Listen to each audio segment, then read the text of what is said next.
It looks good. It goes quickly. It's definitely nice inside.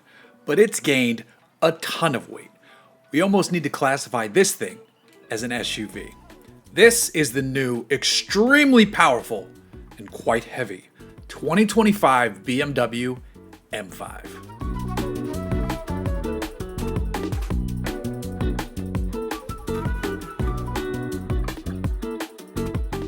One of my favorite cars of all time, believe it or not, is actually a BMW. I say believe it or not because anyone who's followed my ramblings knows that I've not always been so kind to BMW. Typically, I've preferred Benz to the Beamer stuff, but back when the ultimate driving machine tagline actually held some weight, the brand was cranking out all-time greats. And it's the E39 M5 that remains a meet your heroes automotive moment for me personally. That would be the third generation version of the legendary sports sedan. Today, we're talking about the seventh generation, and it is an extremely powerful machine. With its plug-in hybrid setup, the 2025 BMW M5 produces 717 horsepower and 738 pound-feet of torque.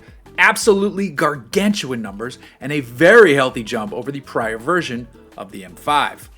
That power is produced from a 4.4-liter twin-turbocharged V8 and an electric motor integrated into the 8-speed automatic gearbox. There's also an 18.6 kilowatt-hour battery pack, so this latest M5 has very usable electric-only driving range too. If you put the car into electric, you can go for about 25 miles. You can also drive up to 87 miles per hour, though that will slice into your available EV-only range. BMW claims a 0 to 60 mile per hour time of 3.4 seconds, and its top speed is 155 miles an hour.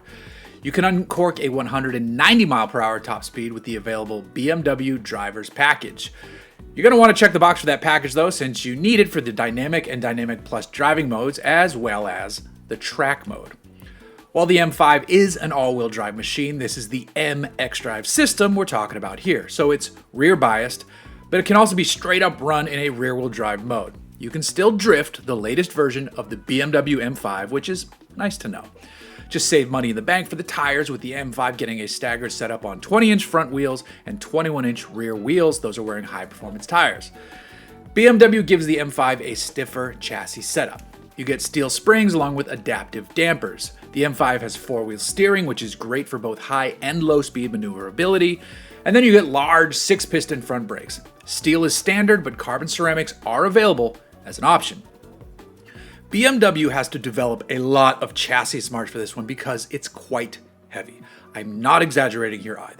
The curb weight is listed at 5,390 pounds, which means this M5 is well over 1,000 pounds heavier than the prior version. It's heavier than a Range Rover Sport, a Ford F-150 Super Crew, a Maybach sedan, the Lucid Air Sapphire, and a Bentley Flying Spur.